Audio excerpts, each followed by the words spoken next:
Watch Center Talk every Sunday at 2:35 p.m. to 3:05 p.m.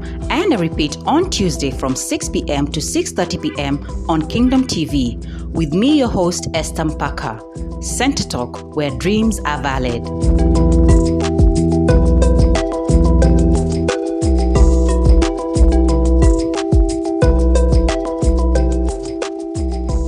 Karibu sana. We are back on Center Talk. We are Center Talk on Facebook and on Instagram, and our guest is right here. Karibu sana. I nimekuintroduce as a very powerful man of God. Of course, I've seen you preach, and I know you're a powerful man of God. Amen. But introduce yourself to the rest who do not know you. My name's Pastor Kevin Oluwen, but everybody knows me as Kevuzil.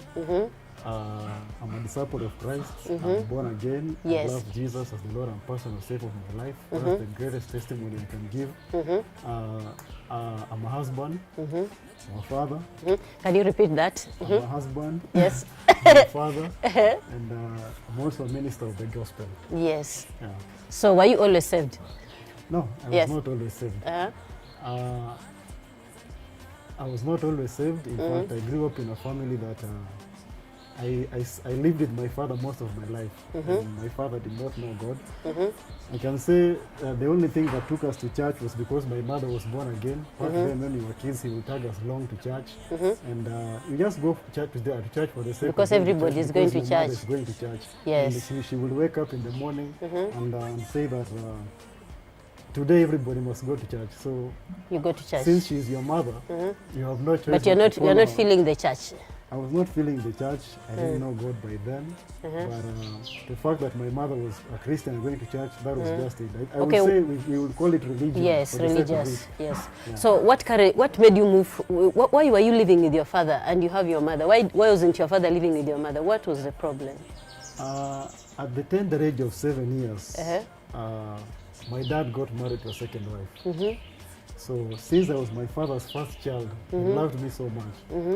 So he moved my mother back to the village, and then I remained with my dad back in the city. Back then we were living in Nakuru. So my mother moved to the village, and then I remained with my dad. So you're saying that there's a woman who invaded your mother's marriage, took over your father, and kicked your mother back to the village. Yeah, in fact, it was a very terrible story because my dad kicked my mother out of the house at 12 a.m. in the night. And by that time, we were 4 of us. There were 4 children. So there was me. I was about 7 years old by then. There was my sister, who was about 5 years old. And then there were 2 other siblings of mine. Our last born, I think, was 1 year old by then. So when my mother was kicked out of the house, she was kicked out of the house with 2 of my siblings. And during that time, I think she had only 200 shillings. And you're still, you did commit suicide? Of course I didn't. In fact, by then I was a child. I didn't know what was going on. That's just a pack full. Okay, so your mother is kicked out of 200 shillings. You remain living with your father in the city. And this, how did your stepmother treat you? It wasn't easy because you're only told the person who carried you for 9 months and knew the pain of giving birth is what is called a mother. It was a very difficult time because my dad didn't exactly know what was going on because the woman was really mistreating me.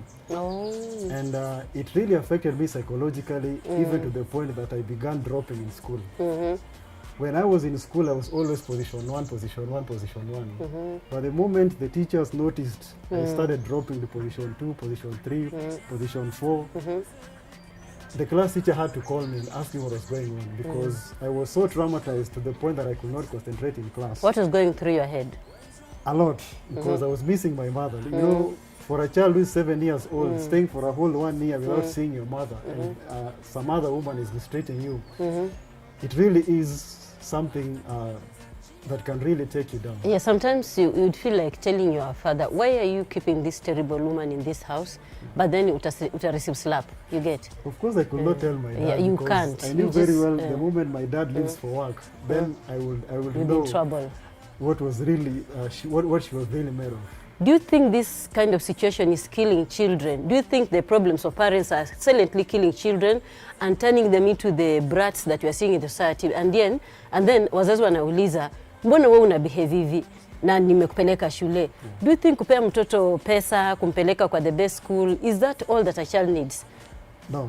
Kumpeleka Montessori, kumpeleka, is that what a child needs? That's not what a child needs. Because at that point in time, I was in one of the best schools ever. I was in Mama Ngina Academy, which was one of the best schools in Nakuru. But still... The little things. Yeah, the little things that were happening within the family, my educational performance was going down. Because there was one time I even remember, I was so traumatized because I thought whenever I felt like going to the loo, if I asked the teacher, he would beat me up because I was Your so mother much was used beating to be beaten up. So me and my sister, we would be so afraid of even asking for permission to go out. Sometimes we would find ourselves peeing on ourselves in class. It was that bad? It was that bad. Until the teachers noticed there was a similar trend between me and my sister. They didn't know we were siblings. Yes. But the moment there was a similar trend, then the connection came in there, they knew we were siblings. Okay. Yeah. So how did you come out of that hell hole? Ulitokaje huko? Because it looks like you should have died. Well, this situation went on for about 4 years of my life because that was the next time, not 4 years, 5 years of my life because that was the next time now I saw my mother. Because that's when my mom came back and all of us lived in the same house. With the second wife? With the second wife. Hey. Oh, so hey. At least now it went down because my mother was around. But still it was hellish because I had to put up with the infighting that was going on all the time. Because it's really disheartening to see your dad sort of like treating your mother like she's the nobody, like she's a nobody, like the other wife is the wife that is supposed to be there and all of that stuff. But I believe God gave us the grace to go through that. To me, just seeing my mother around was enough, no matter how much my father treated me, because I tried so much not to hate my father.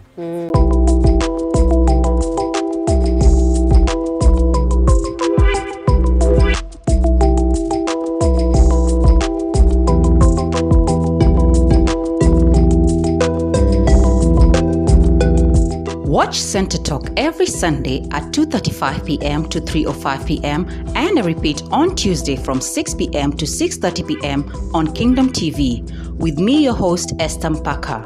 Center Talk, where dreams are valid.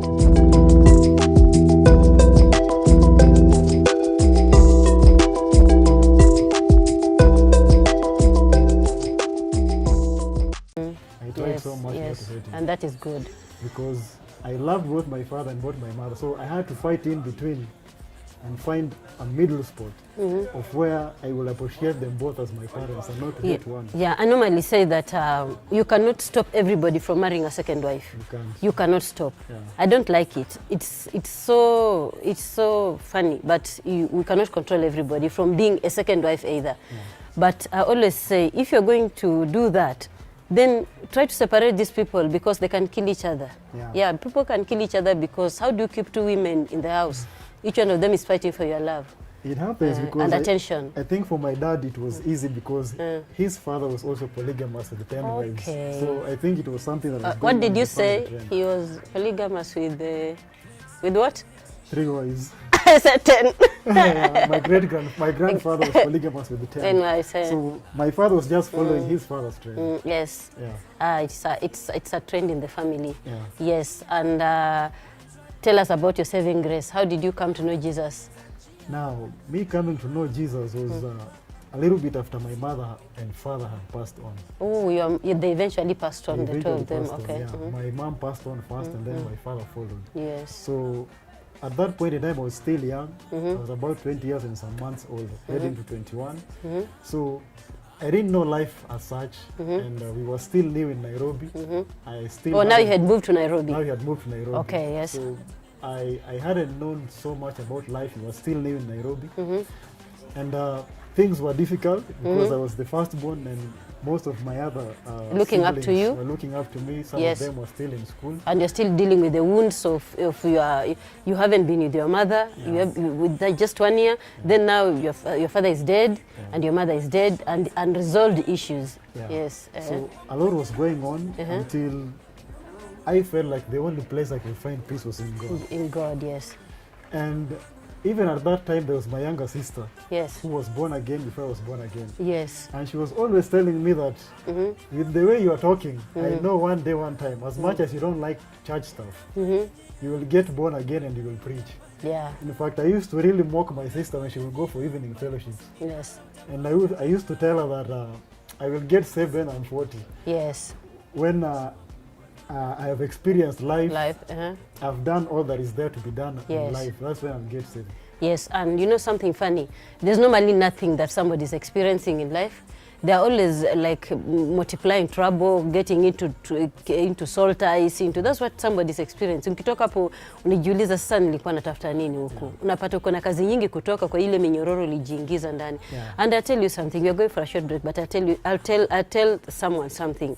Yeah, you see, it must have been God who has healed your heart. Because my father used to mistreat my mother. They are both dead right now. And the day when my father died and they were burying him, I stood at that grave and I looked in the grave. And I was so angry at my father. I was very young, but I was very angry at my father. Because I was like, I was asking him, these people didn't know what I was crying. They thought I was crying because my father is dead. No, I was crying because I was asking him, why did you become my father? Why didn't God give me another father? I didn't understand that the seed of a father comes from you. From the father. So I was like, why did you become my father? You have wasted my time. You have never loved me. Now you are dead. You see, now you are dead. You are dead and you have never been my father. You see, why didn't I get another father? So it took me years. When I went to counseling school. I went to counseling psychology. So when it reached my time, when the counselor entered the class, I began to cry. And he asked me, I said, I'm so angry with my father. And while God helped me, then God told me, you see, your father was not that useless. He chose your mother. And your mother is a very good woman. He made a good choice. Your father would have carried your seed and given to a sweet woman or any other woman, but he chose your mother. So thank God for your father. At least he did one good thing. And that thing just healed me. And I also learned that parents are just human beings. Definitely. Like right now you're making mistakes. And you are a parent. I mean, you're a parent. Cynthia, you're a parent and you are a husband. Wow, that's wonderful.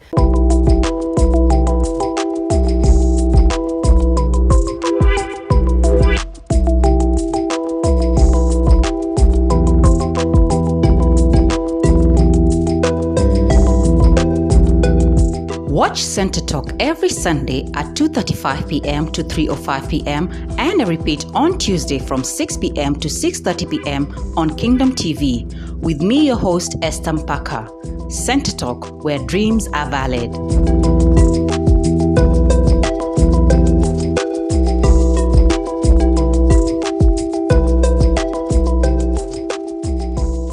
Okay. Yeah, before we went to the break, you were talking a heavy stuff about our lives and how God can bring his saving grace and change ashes into glory. Sasa, tell us briefly, how did you journey from Umokoka, then you became a pastor? What happened, the steps in between there, what happened? I will say that after the death of my parents, and whatever was going on, I got into a little bit of drinking. Oh, drinking, to drown your sorrows. Yeah. So that's when God started speaking to me. I will not say I went to some crusade or any of that stuff, but I think God was just pursuing me, and I was running away from him. Because so many times my sister was telling me a lot of about I see you preaching, I see you becoming and that I see you can become a nuisance, sindio? Yeah. So for me she was a nuisance. Yeah, it's a nuisance. And I didn't want to hear any of that. Kama ujui God, mtu akwambianga I see you, sijui tunasikianga mtu ananisumbuanga kisianiache. Yeah, so I battled with God, I battled with God, I battled with God until it got to a place that I had to give in. And even at that point when I gave in to God, it wasn't a very easy journey. Because a lot was going on, a lot of stuff was going on, and it got to that moment in time whereby now I had to like totally surrender and submit my life to Jesus, and that was when now he was calling me. There was a man of God who God sent all the way from Eldoret, and he came to Nairobi looking for me. At that moment in time, I knew that when God called me into ministry, At that moment in time, I was singing. So for me, ministry was singing. Oh, you are singing gospel music or I your was own singing, thing? I was singing gospel music. Okay. When I got born again, I started singing gospel music. So to me, I believed now I have heeded to the call of God and I'm singing. That is ministry. Then another person comes with another thing. Yeah, but there's a man of God that God sent all the way from Eldoret. We had never met. He was just singing on Facebook and all of that stuff. And he came and he said, I came all the way to Nairobi because God sent me with a message. You're not just a musician. God is calling you into preaching. I resisted a lot. Did you not tell him, Satan, get behind my back? Of course, I told him, he told me ministry. And I told him, but I'm in ministry, I'm singing. Yeah. And he said like, no. When I speak about ministry, I don't mean singing. I mean something much deeper than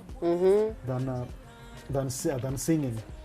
So that's when I sat down and started thinking about it. And at that moment in time, God connected me with some men of God. I went through some mentorship, training, and mentorship and all of that stuff. And then you became a until pastor. I became, now I was first an evangelist before I even became a pastor. And I used to see you in another church where you were under a certain pastor. Then later on you moved into your own ministry. How is that? What's the difference? The difference is quite big, because when you move out of being under someone and now being in a place whereby now you are the center and people are under you. People are under you. And you have to. It's a heavy burden. Yes. There's a very big difference between serving in another person's church and now actually being a pastor in a church whereby you are the head pastor. Yes, you have to sharpen your leadership skills. You have to sharpen your leadership skills. Yes. And now you are carrying the burden of a lot of people, because now it all falls on you before it falls on them. Yes, you see, sometimes people think that God has to bring lightning, thunder, I don't know what, before someone gives their life to Jesus. Not really. Or you have to have so many problems before you give your life to Jesus. Actually, I believe God talks to everybody. Yes. It's just that sometimes we ignore. A lot of people, most of the time, ignore the voice of God. God can talk to anyone, no matter how sinful you are. Yes. No matter where you are, no matter the kind of life you're living. The only thing that makes a difference between me and the other person who has not yet received Jesus is that we have not yet accepted what God is telling us. You need the grace to accept. But you need the grace to accept and actually accept that it is God who is talking to me. And actually heed your life to Him. And you need the grace to get married. And you definitely need the grace to get married. Tell me about that one. My journey of getting married was also quite a story. Because it took me like 7 years trying to get a wife. From one relationship to another, and at even one point in time, I even cancelled a wedding. So it took you an election and it took me one election and 2 more years. And 2 more years. And in between you cancelled a wedding. I cancelled a wedding. The last time I met you, you were telling me about how you had cancelled a wedding and you are believing God to give you a wife this time. Yes. What different thing did you do to get this one you have? Because it's not small matter. It's not small. It was not an easy journey. You know, as a man of God, you don't get married for the sake of marrying. You must find that one person who complements you, not just as a man, but also as a man of God. Yes. She has to understand that there are two personalities to you. Because there was Kevin the man, because before there was Kevin the man of God. Yes. And she has to sort of like differentiate the man from the husband from the pastor. Yes. Because, you know, the worst mistake many ladies make is that they want to get married to you because you are pastor. You are a pastor. Not human being. Not a human being. Because they believe a pastor is someone who does not have weaknesses. Yes. They must realize that as a pastor, the moment you leave the pulpit, you are a man. Mimi hata sitaki uniambie. Me, I just want to look into that camera and tell ladies, a pastor, a male pastor is a man. Yeah. And he needs what other men need. Yeah. So tell them what you people need as men, because there are things that you need. You need love. You need assurance. You need romance. You need all that.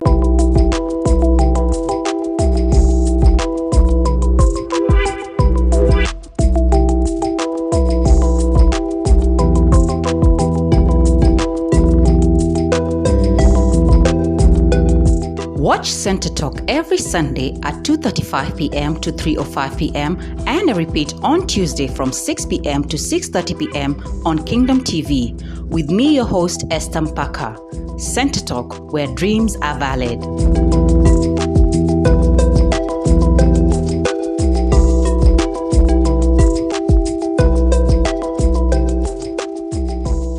Definitely. Waambie, angalia kwa kamera, waambie kabisa. There is the man and there is the man of God. I need to come home and find a wife. Yes. Not sio mshirika. Because nimeacha washirika wa kanisa. Nimekuja nyumbani, nimepatana na bibi.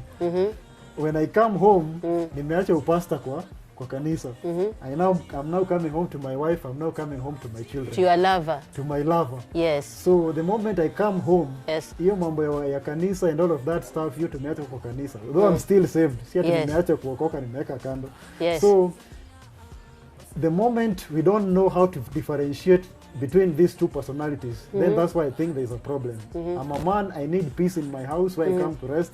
I need a wife who, when I come back home, nipate chakula iko sawa, kitanda imetandikwa vizuri. I also need, wakati niko na stress zangu, I need someone to comfort me and all of that stuff. Yes. So finding such a person who can differentiate all of that also becomes a very big task. Yes. That's why tunaambianga Mungu tupatie bibi kabla tukue mapasta. Okay. Because now before I go through all of that journey, so that nijue all of these things zikikuja baadaye, at least apatiwe time ya kulearn how to, because being a pastor's wife needs a lot of grace. Yes, why I told you to say that is because there's a lot of too much fakeness and holiness in church. And I've realized that there are a lot of ladies made that mistake too in church. We are missing husbands. Ladies in church are missing husbands because they are so holy on the pulpit, but they're not holy outside. Wanapata ball wanatoa. They're trying to control themselves. Wanapata sijui nini wanafanya. Instead, yani, I don't know whether we need seminars or what for us to be trained to be told that you are a normal human being. You are a spiritual being in a physical body. There's a pastor used to say that he said, you are a spiritual being in a physical body. Used to say that. You are physical. So your kitu, I think, is very, very important. And you also, as you wind up, you also need to get a wife that is supporting you in ministry. Currently, is your wife in support of your ministry? Very much. Yes, she's also an intercessor. Understood my ministry. It is her. Yes. She has been very, very supportive from way back, even before we got married. Yes. She was very, very supportive, and I can say I thank God for her. Yes. It was the best choice that I've ever made after I got married. Yes. Yeah, she's the best choice. And it took you time because even you had to go through the patterns of breaking that polygamous, those cases of polygamy. It took you time. So it's still possible for somebody. If you can break 7 engagements, if you, how many, I don't know, you said how many? 3 engagements. 3 engagements. 7 relationships. 7 relationships. Then and God can still give you a wife. Definitely. Then do not despair. If you're out there and you're looking for a relationship, do not despair because God can still give you the person you're desiring for. Just focus your heart on God and do the right thing. God will fix you. And when he's fixing you, it will not need lightning and thunder and what, roller coaster and some high-heeled shoes and what. We really, by the ladies get tired because you try to get something that you have read in a book or you have seen in Hollywood, anaingiani, you see. Same to men. People just have to be real to themselves. Same to men, you try to be something. As much as we are spiritual beings, we are also living in the physical body. So kindly, your social platforms. My social media platforms on Facebook, Twitter, Instagram, you look for Pastor Kevozil, Kevo with the H. And interact with you. And interact with me. And on YouTube is Kevozil Official. You can like, you can follow, and you'll get all the stuff about my ministry and everything. That and somebody can get a prayer from you if they contact you. Yes. Definitely. Sometimes we ignore pastors. My phone numbers are there. Yes. I'm very open. I don't ignore people. If you inbox me, I'll inbox you back. Where is your church? We are shifting to a new location. We are rebranding to a new name. We shall be called Nola Church. And our new location will be in Mathare North, next to Nairobi, next to National Youth Service. What is the meaning of Nola? Nola means New Orleans, Louisiana. Wow. Oh, yeah, I saw you with some men who had come, some people from abroad. Our headquarter is in the United States, yes. New Orleans, so we are called Nola Church. So let's wait for this corona to get finished. We are flying there. Definitely. No problem. Thank you so much for coming to our show. We are privileged to host you because you have a lot. One day we'll get another time to have you speak because you have a lot to tell people. Thank you for staying tuned. You have been watching Center Talk. We are Center Talk on Facebook and on Instagram. But before we go, we'd like to take this opportunity to thank the owners of this beautiful set. This program was shot at Pimbi Restaurants. We are located at Karen Village. Be our guest. We would also like to take this opportunity to thank the Great Peerless Company for their continuous support. So until we meet next time, it is a goodbye from I and Kevo Zil Pastor. Goodbye.